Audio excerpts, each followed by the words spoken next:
Bonjour, voici la lecture de la section 5 du chapitre 4, l'illusion ego-corps. Toute chose concourt au bien. Il n'y a pas d'exception, sauf dans le jugement de l'ego. L'ego exerce une vigilance maximale sur ce qu'il admet dans la conscience, et ce n'est pas de cette façon qu'un esprit équilibré maintient sa cohésion.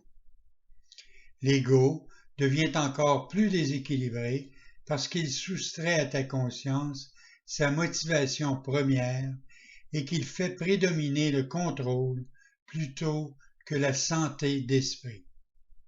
L'ego a toutes les raisons de faire cela, conformément au système de pensée qu'il l'a engendré et qu'il sert.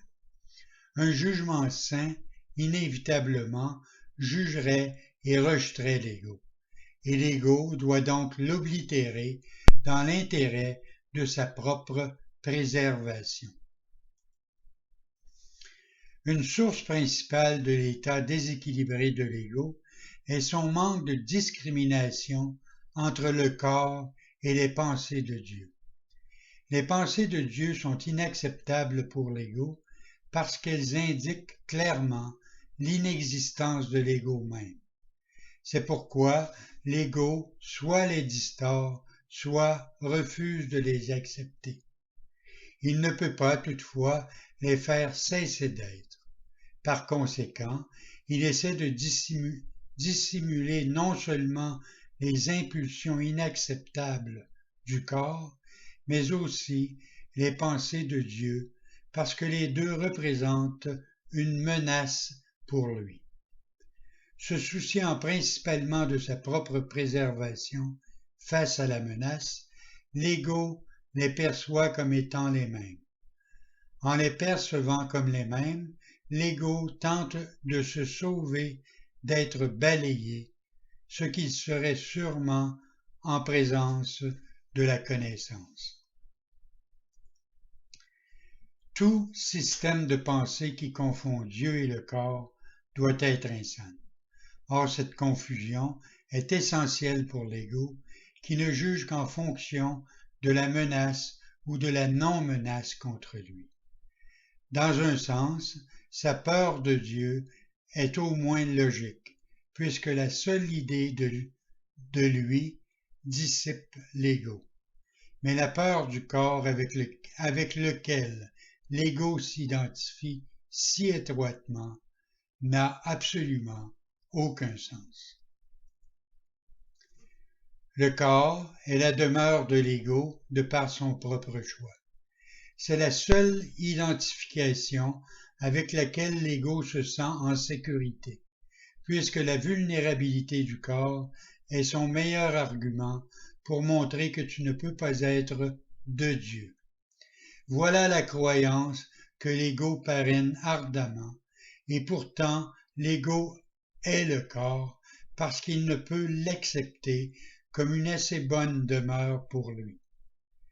C'est là que l'esprit devient vraiment tout étourdi. L'ego lui ayant dit qu'il fait vraiment partie du corps et que le corps est son protecteur, voilà qu'il dit aussi à l'esprit que le corps ne peut pas le protéger.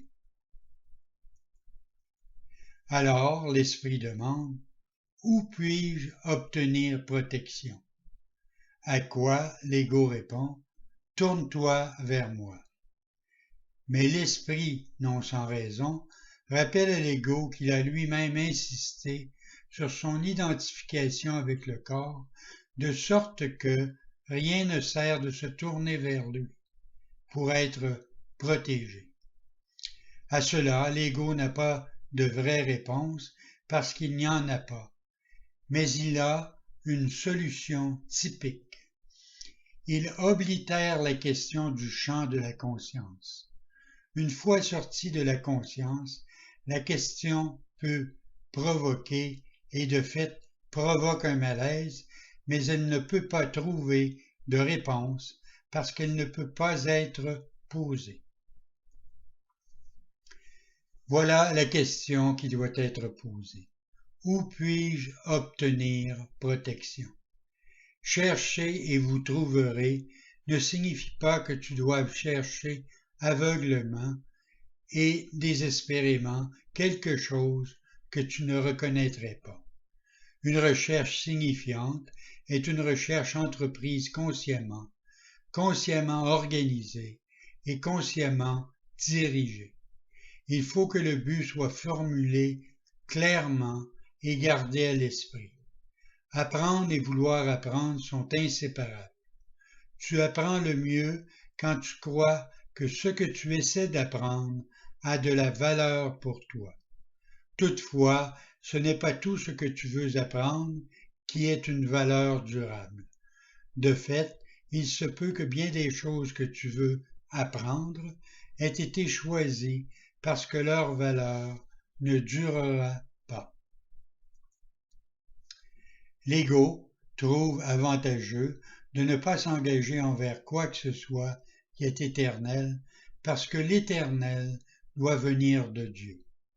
L'éternalité est la seule fonction que l'ego ait essayé de développer, mais en échouant systématiquement. L'ego transige sur la question de l'éternel, de même qu'il transige sur tous les points qui touchent de près ou de loin à la vraie question. En s'occupant de questions digressives, il espère cacher la vraie question et la garder hors de l'esprit. L'affairement caractéristique de l'ego à tout ce qui est non essentiel sert précisément à cela. Ces préoccupations de problèmes ainsi montés qui sont impossibles à résoudre sont des mécanismes favoris de l'ego pour freiner le progrès de l'apprentissage. Or, la seule question que ne posent jamais ceux qui suivent cette tactique de diversion est la suivante. Pourquoi? C'est la question que tu dois apprendre à poser à propos de tout. Quel est le but? Quel qu'il soit, il dirigera automatiquement tes efforts. Quand tu décides du but, donc, tu décides de tes efforts futurs et cette décision restera effective à moins que tu ne changes d'esprit. Bonne journée.